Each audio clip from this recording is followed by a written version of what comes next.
Please, step inside. Hey, aren't these three supposed to be fighting a war? Supposed to be. Kind of a weird place for us to meet, Chairman Hoshino. Especially considering the three of you look more like you're ready to have a tea party than tear each other's throats out. Usually we meet only once a year, unless there's a need to share information face to face, as we must now. We always do what it takes to keep the Great Wall intact. Your men are killing each other out there. You don't want to stop them? Stop them? 2 of my youngest men were gunned down without mercy. Liumang Turf's been raided right up to the perimeter of their base. There's no stopping any of it now.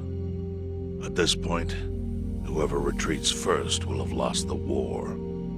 I can't lay down my spear until that happens. That's pretty much the same deal for me.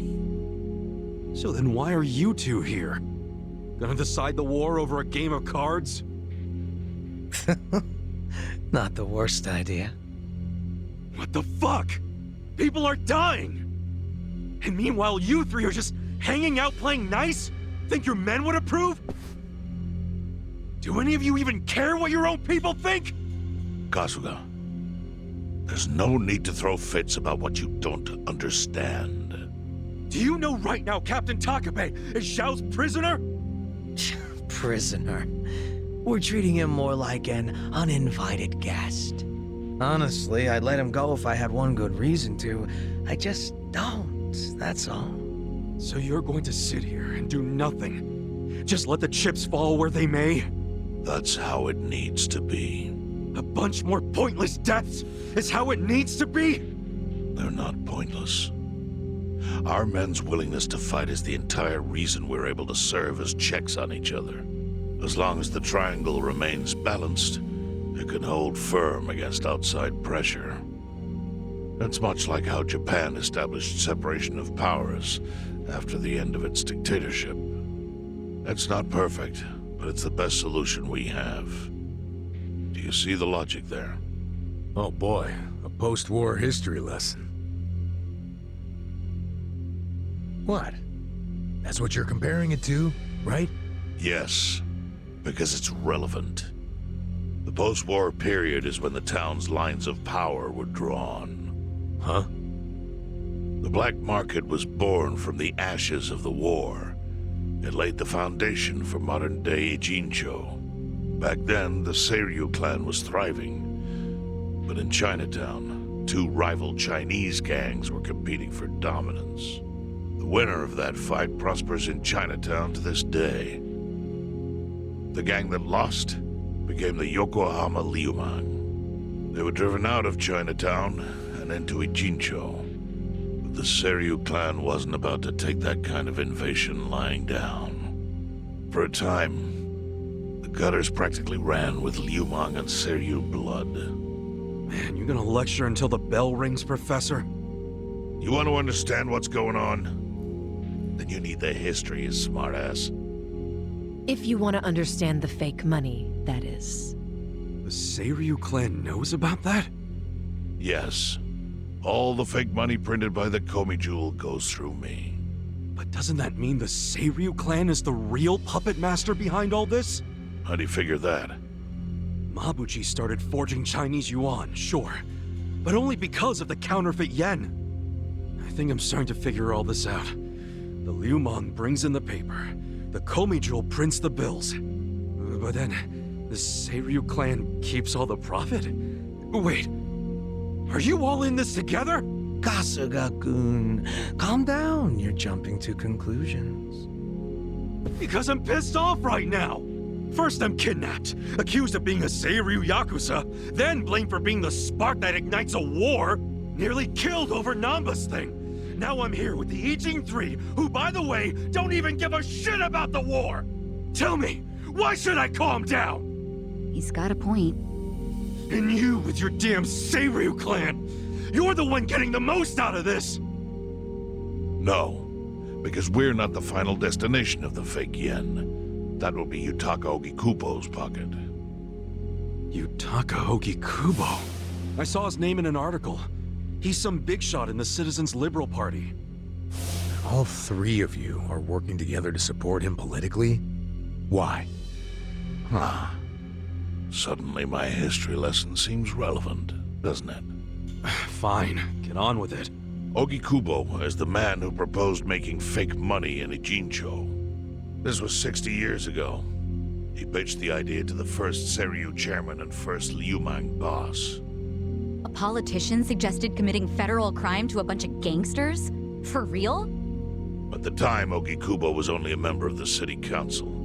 But he saw the fights breaking out between the long-established Seiryu clan and the newly arrived Liumang. He understood it was, in essence, a turf war. Knowing that, he looked for solutions to stop the bloodshed, solutions that would save lives.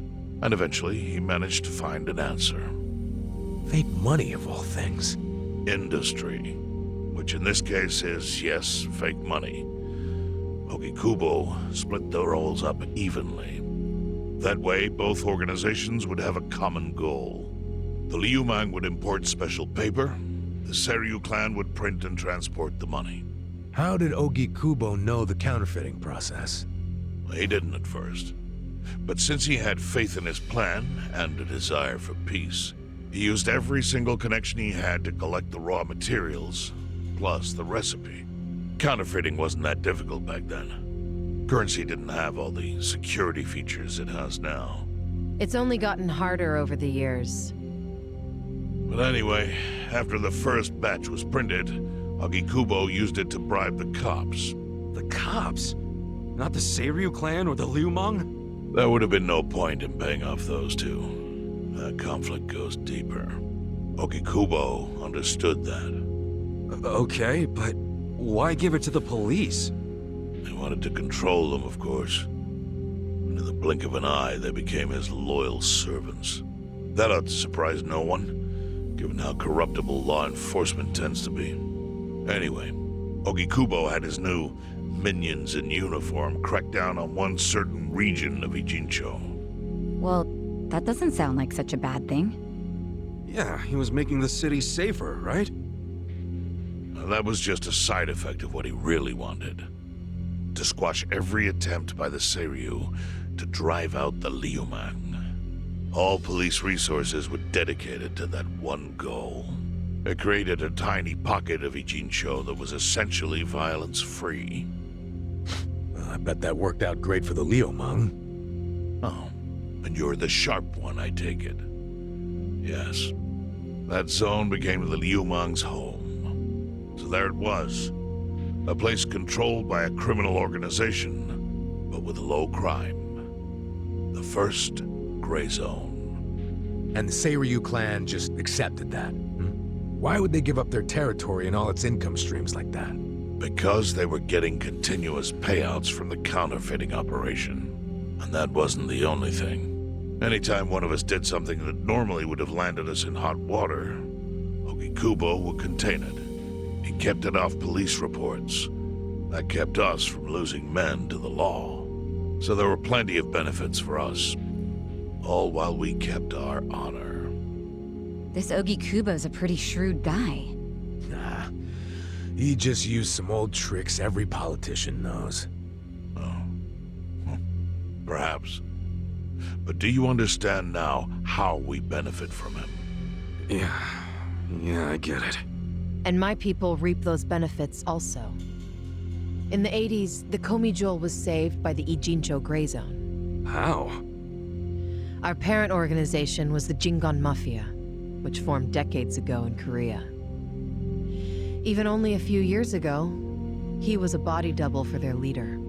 But every time the Jingon Mafia got crushed, some of its people would drift to Ijincho. My mother was one of those. I was young when she brought me here. Ijincho was a breath of fresh air after living so long under their ridiculous code. More and more people heard about the relief we found here, so more came. But then our safety was threatened by something else. As our numbers grew, so did our clashes with the Yokohama Liumang. You started fighting them? Not outright. Ogikubo stepped in. right before a real war erupted. He brought us a proposal that we take over the Seiryu's counterfeiting business. It was an offer of steady income and safe territory. How could we refuse? In return, we would perform the surveillance necessary to contain the secret. That's how we started to build a system that now monitors every inch of Ijincho. It became our way to contribute to the smooth running of Ijincho, alongside the Seiryu and Liumang. So that's the origin story behind the Ijin 3. Ever since, we've all supported Ogikubo, and he supported us in kind. He used the huge streams of money from us to secure his seat at the helm of the Citizens' Liberal Party. Now, no one in the cabinet can speak against him. After masterminding a way to bring peace to the city, he moved up in the world.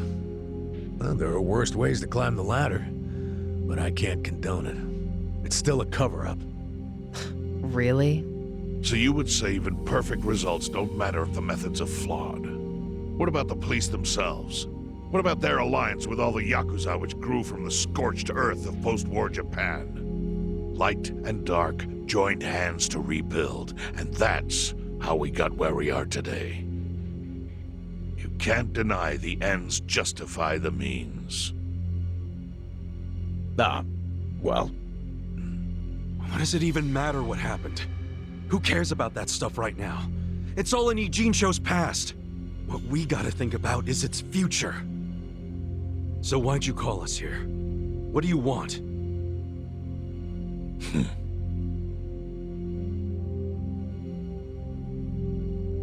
Your friend Namba-kun, during his search for his brother, spied on us and invaded our privacy. I assume he began with the fake bills because that was his brother's subject of investigation. But he was reckless, digging through Komi affairs like a rabid raccoon. Right from the start, he's refused to show any respect to the Ijin 3. Now he's seen the counterfeiting for himself, and we have no idea where he is. We must ensure his permanent silence. Why are you telling us this? You looking to make a deal for his life or something? A deal? Kasuga, under most circumstances, all your lives would be forfeit. But I have some idea of how this fake bill ended up in your pocket. What? Huh? You do? Out of respect for this person, I will look the other way.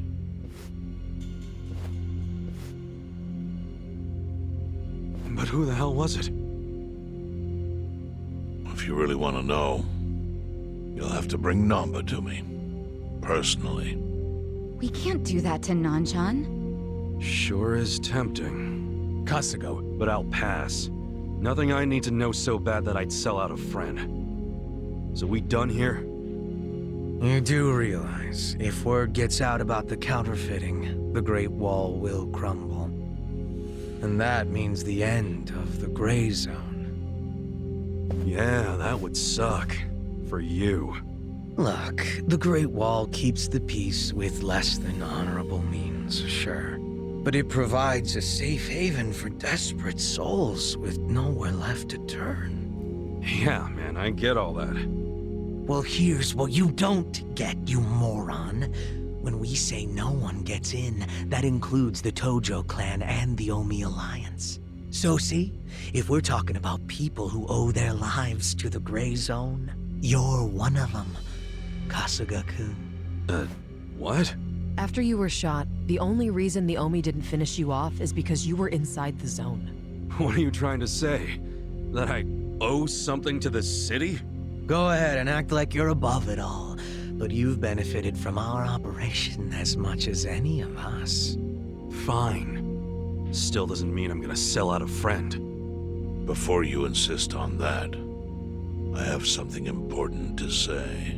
Yeah, what? We already have assassins hunting Namba. What the hell? Who's assassins? Mine. Somebody had to step up. That's stepping up in your book? Hunting an innocent man? Unlike you, Kasuga, I don't turn down attractive offers. But don't worry. I told my guys to make it painless. But, My men have gotten a little rough lately. You son of a bitch! Call him off! No can do. I think one death for the sake of the whole city is worth the price. What do you say to our offer now? If you refuse, Namba will die. But aren't you gonna kill him all the same if we bring him to you? Instead of worrying about that, worry about getting to him first. Your clock's ticking. Hey, we don't even know where to look. I may have an idea. Well, there you go. So, Kasuga, given all this, what will you do? I mean, guess I'm rescuing Namba from your stupid assassins.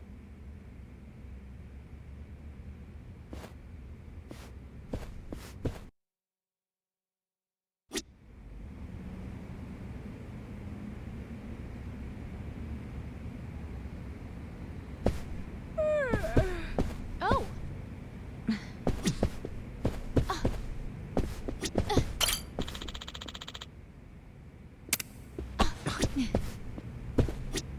Hey ya.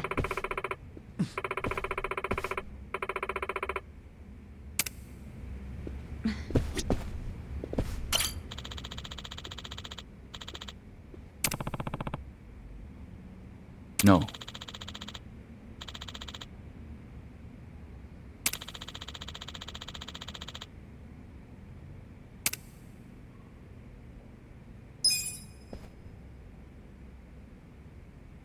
Yo.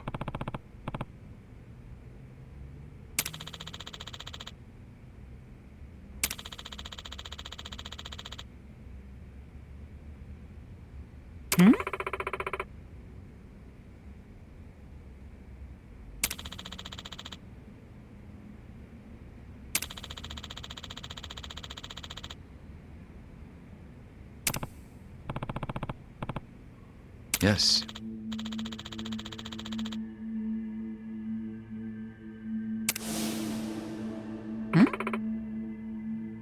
I see.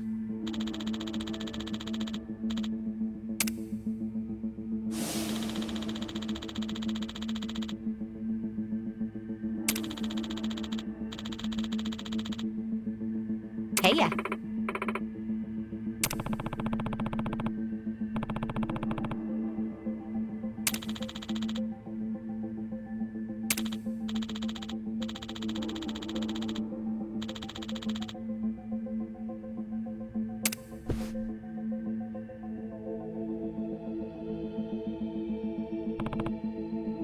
Yo.